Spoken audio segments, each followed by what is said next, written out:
একটা আওয়ামী লীগ ধরাই দিছি, এটা সারা দেশবাসীর ক্রেডিট।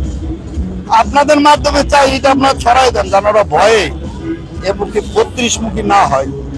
যার বাবা জয় কি বলছে, এটা লন্ডনে আর এটা বাংলাদেশ।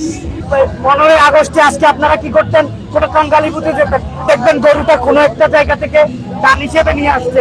ওরা পাবলিক টয়লেটে পর্যন্ত এই 15ই আগস্টের নাম দিয়ে চাঁদাবাজি থেকে শুরু করে রাহাজানি, খুন গুণ এমন কোনো কিছু করে নাই 15ই আগস্টের নাম দিয়ে। আওয়ামী লীগ, ছাত্রলীগ, যুবলীগ এরা এখানে আশপাশে আছে অনেকেই। তারা সুযোগ পাচ্ছে, ফুল নিয়ে আসছে, আইসা তাদের বাবার কবরে আইসা জিয়ারত করতে আসতেছে। তো তার বাবা তো আর আসবে না, তার মাও আর আসবে না। তো এগুলা তাদের আইসা কোনো লাভ নাই, না আসাটাই বেটার। তো শুধু শুধু আমাদেরও সময় এখানে নষ্ট হইতেছে, তাদেরও সময় নষ্ট হইতেছে। এটা লন্ডন না, আমেরিকা না, এটা বাংলাদেশ, এটা দিল্লি না, এটা বাংলাদেশ। এখানে কোনো কিছু বলার আগে, কিছু করার আগে 10 বার এখন ভাবতে হবে, কারণ এদেশে এখন আওয়ামী লীগের শাসন নাই। এখন এদেশে জনগণের শাসন চলতেছে, আরো নির্বাচনের দিন সামনে, এখন ওদের মাথাই নষ্ট। হায় হায়, এত বছরের ক্ষমতা আমরা গেল গা, আমরা রাজত্ব করতে পারুম না, গুন্ডামি করতে পারুম না, সন্ত্রাস, চাঁদাবাজি, হত্যা আর হবে না এদেশে। মা ছেলে লাশ খুঁজে বেড়ায় মর্গ থেকে মর্গতে। এই মর্গে এখনো অনেক লাশ পরে পচে আছে, কোনো অস্তিত্বের খবর নাই। খবর নিতে আসে না। ঢাকা মেডিকেলে আমার সামনে অনেক লাশ পড়ছে, অনেক ভিডিও ফুটেজ আমার কাছে রাখা আছে, এখন লিক হয়নি। ইনশাআল্লাহ সরকার পরিবর্তন হলে সবাই দেখতে পাবে।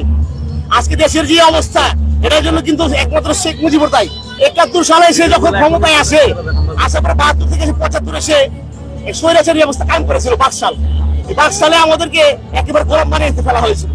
তারা যে দীর্ঘ 16 বছর যা করছে, মানুষের সাথে বিভিন্ন ধরনের খারাপ কাজ করে গেছে, তারা এখনো সেই আওয়ামী লীগকে এই দেশে আড়ানোর জন্য, পুনর্বাসন করার জন্য তারা প্রচেষ্টা চালা যাইতেছে। কিন্তু জনগণ এটা কখনো হইতে দিবে না। এই যে আমরা প্রাইভেট বিশ্ববিদ্যালয় থেকে রাজপথে নেমেছি, আমরা বাংলা বাপের টাকায় পড়াশোনা করেছি, কিন্তু আমাদের কোনো রাস্তায় যাওয়ার কথা ছিল না।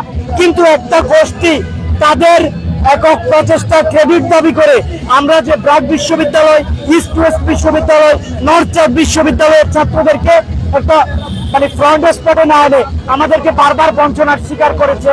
তাদের যে আওয়ামী লীগ যেভাবে 71 বিক্রি করেছে, এখন কিছু 24 বিক্রি করতে আসছে। এই 24 কিন্তু মুক্তি বাংলাদেশের মুক্তিকামী জনতার, বিএনপি বলেন, জামাত বলেন, আর এই যে যারা আওয়ামী লীগের বিরুদ্ধে যারা 17 বছর আন্দোলন করেছে, তাদেরকে আজকের দিনে একটি মেসেজ: 15ই আগস্ট যাতে বাংলাদেশে আর কোনো পুনরাবৃত্তি না হয়, 5ই আগস্ট যাতে আর কোনো পুনরাবৃত্তি না হয়। আমরা ভাই ইউটিউবে ভাইরাল হইতে নাই, আমরা দলীয় কর্মী, বুঝছেন? দলের জন্য, দেশের জনগণের জন্য সব করতে পারি ইনশাল্লাহ। কিন্তু আপনারা সাথে থাকেন, সত্যটা তুলে ধরবেন। জীবন যায় যাক, দেশের জনগণ স্বাধীন থাক, দেশের জনগণ তাদের দাবি নিয়ে বাঁচুক। শুধু সত্যটা তুলে ধরেন। আপনারা যদি সঠিক থাকেন, এ দেশে কোনো ফ্যাসিবাদের জায়গা হবে না, যে দলের হোক। সবার আগে বাংলাদেশ এবং সবার আগে দেশের জনগণ। তারা একটি চেতনা বিক্রি করে সবসময় বলেছে যে তারাই শুধু মুক্তিযুদ্ধ করেছে, আর বাংলাদেশের আপামর জনতার কেউ মুক্তিযুদ্ধ করেনি। অর্থাৎ তারা মুক্তিযুদ্ধের চেতনা বিক্রি করেছে।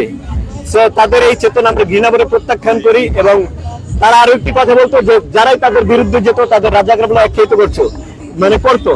তাদের এই উদ্দেশ্যে একটি কথা বলতে চাই: যাদের রাজাকার বলা হতো, একটি মানুষ পাকিস্তান যায়নি। যাদের মুক্তিযোদ্ধা বলা হতো, তারা কেন ভারতে পালিয়ে গিয়েছে এবং চোরের মতো পালিয়ে গিয়েছে? আমরা তো বাংলাদেশে যারা আছে, তারা সবাই বীরের মতো বুক ফুলিয়ে বাংলাদেশে আছে। তো আমরা তো কেউ পাকিস্তান যাইনি। তারা যেহেতু মুক্তিযুদ্ধ করেছে, তারা কেন ভারতে গেল? এটি আমাদের আওয়ামী ফ্যাসিস্টদের কাছে প্রশ্ন। এবং আগামীর বাংলাদেশে কোনো স্বৈরাচারের জায়গা হবে না, সে যেই হোক। আর আওয়ামী লীগের কবর রচিত হয়েছে এবং ভারতীয় আগ্রাসনের কবর রচিত হয়েছে। ভবিষ্যতে এরকম কোন স্বৈরাচারের জন্ম বাংলাদেশে আর হবে না ইনশাআল্লাহ।